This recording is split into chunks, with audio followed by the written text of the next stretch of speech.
Hugasan muna natin ang ating mga kamay.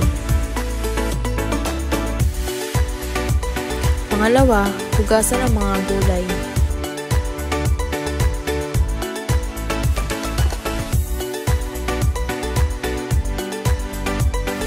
Pang-apat, maglagay ng onting mantika at antayin ito uminit. Pang-lima, ilagay ang burger patty sa spatula. Tanggalin ang plastic nito. Pagkatapos itanggal ang plastic, ilagay ang burger patty sa nag-iinit na mantika.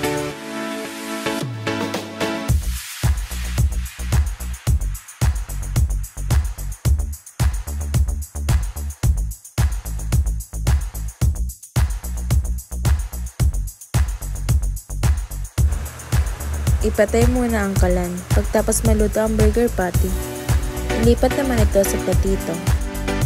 Nakahanda na ang mga kailangan gamitin natin sa paggawa ng double cheeseburger deluxe.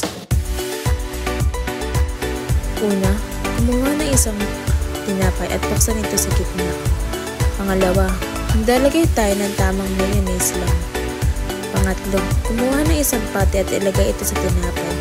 Pang-apat, kumuha ng isang cheese at ilagay ito sa may taas ng patty.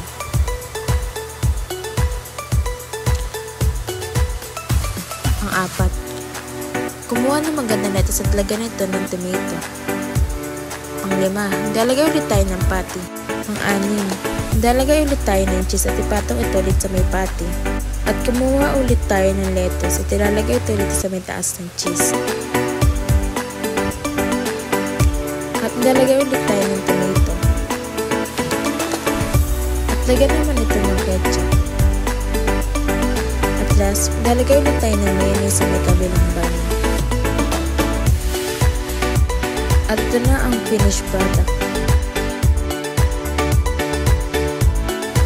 Thanks for watching!